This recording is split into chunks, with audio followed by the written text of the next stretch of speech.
The history tales, जहां हर पल एक कहानी है।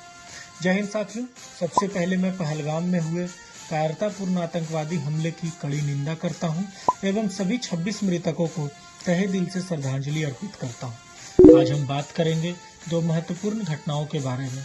पहला 1960 में हुए भारत पाकिस्तान के बीच सिंधु जल संधि और दूसरा हाल ही की एक दुखद घटना, पहलगाम में निहत्थे पर्यटकों पर आतंकी हमला।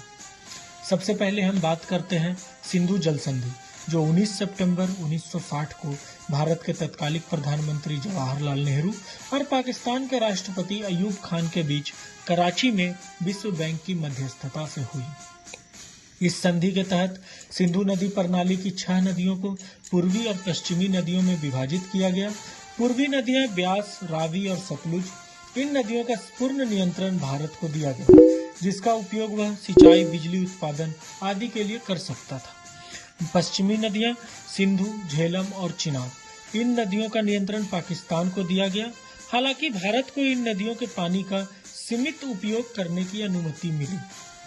समय के साथ इस संधि को लेकर दोनों देशों के बीच मतभेद सामने आते रहे।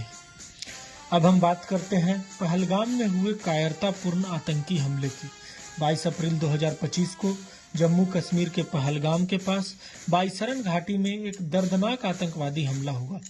इस हमले में 26 लोगों की जान चली गई, जिसमें से अधिकतर लोग पर्यटक थे। सबसे दुखद बात यह है कि आतंकवादियों ने लोगों का पहले धर्म पूछा और हिंदू बताने पर उन पर गोलियां चला दी।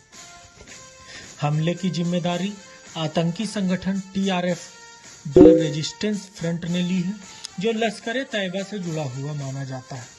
खुफिया एजेंसियों ने लश्कर के शीर्ष कमांडर सैफुल्ला कसूरी उर्फ खालिद को इस नरसंहार का मास्टरमाइंड बताया है। इस हमले के बाद भारत ने कड़ा रुख अपनाया है। पाकिस्तान पर आतंकवाद को समर्थन देने का आरोप लगाते हुए सबसे महत्वपूर्ण कदम सिंधु जल संधि को निलंबित किया। इस हमले के बाद भारतीय सुरक्षा बलों ने भी अपनी कार्रवाई तेज कर दी है। आतंकवादियों को, उनके सहयोगियों के घरों को ध्वस्त किया जा रहा है। हाल ही में हुए मुठभेड़ में कुछ आतंकवादियों को मार गिराया है। इस दुखद घटना के बाद पूरा देश शोक में डूबा है और भारत सरकार से उम्मीद करता है कि आतंकवाद के खिलाफ निर्णायक कदम उठाए।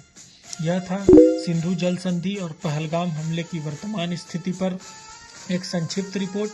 मन व्यथित है, लेकिन अपने भारतीय सेना पर हमें पूर्ण विश्वास एवं गर्व है कि इस हमले का मुंहतोड़ जवाब देगी।